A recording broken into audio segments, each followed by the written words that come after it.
Jauh sebelum peta dunia modern terbentuk, di khatulistiwa ini, berdiri kerajaan-kerajaan maritim yang namanya menggema hingga ke ujung dunia. Sriwijaya, dengan armada lautnya yang perkasa, menguasai jalur perdagangan Selat Malaka. Kemudian, Majapahit, dengan sumpah palapanya, menyatukan Nusantara dalam genggaman kejayaan. Pelabuhan-pelabuhan kita ramai, rempah-rempah menjadi emas yang dicari, dan kebudayaan kita makar dengan indahnya. Namun, gemerlap itu menarik perhatian dari seberang lautan.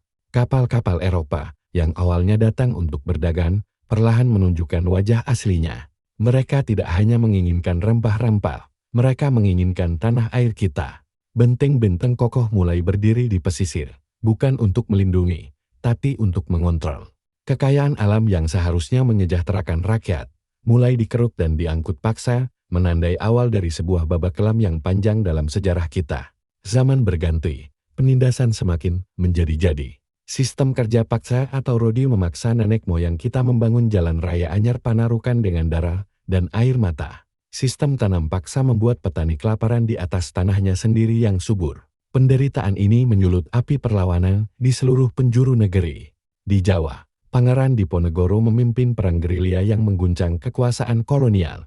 Di Aceh, semangat Cut Nyak Dien berkobar tak terpadamkan. Di Sumatera Barat, Tuanku Imam Bonjang menyatukan kaum adat dan ulama melawan penjajah. Pertempuran sengit berkecamuk, bambu runcing beradu dengan senapan. Meski seringkali kalah dalam persenjataan, semangat untuk merdeka tidak pernah mati.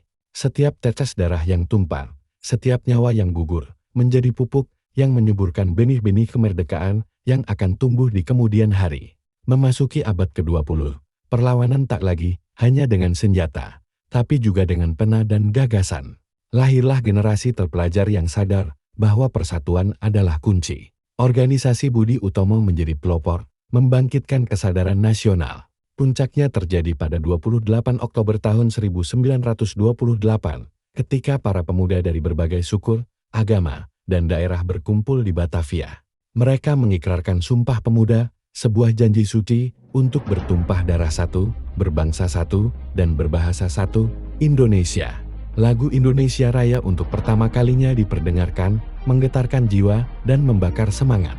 Tirani kolonialisme sempat berganti wajah ketika Jepang datang, membawa penderitaan yang tak kalah pedih. Namun di tengah kegelapan itu, ada celah harapan. Jepang memberikan kesempatan bagi para pemimpin kita untuk mempersiapkan fondasi negara, sebuah persiapan krusial menuju hari yang dinanti-nanti. Kekalahan Jepang dalam Perang Dunia II membuka jendela kesempatan yang sempit namun berharga. Terjadi perdebatan sengit antara golongan tua dan golongan muda mengenai waktu yang tepat untuk proklamasi. Peristiwa Rengas Dengklok menjadi pemantik, memastikan kemerdekaan adalah hasil perjuangan bangsa sendiri, bukan hadiah dari bangsa lain. Udara Jakarta terasa tegang dan penuh harap. Akhirnya, pada hari Jumat, 17 Agustus tahun 1945, di sebuah rumah sederhana di Jalan Pegangsaan Timur 56, momen itu tiba. Dengan suara yang mantap dan tegas, Soekarno, didampingi oleh Muhammad Hatta, membacakan naskah proklamasi atas nama bangsa Indonesia. Sang saka merah putih, yang dijahit dengan tangan penuh cinta, dikibarkan perlahan diiringi lagu kebangsaan.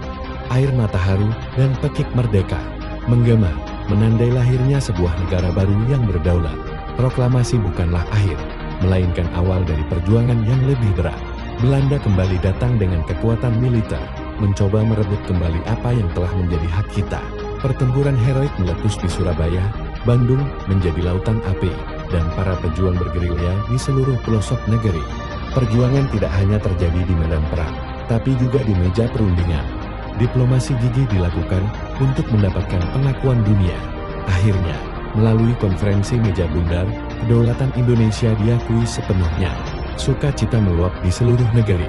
Bendera merah putih kini berkibar dengan gagah di setiap sudut tanah air, bukan lagi sebagai simbol perlawanan, tetapi sebagai lambang kebanggaan, persatuan, dan kemerdekaan abadi yang diraih dengan pengorbanan tak ternilai.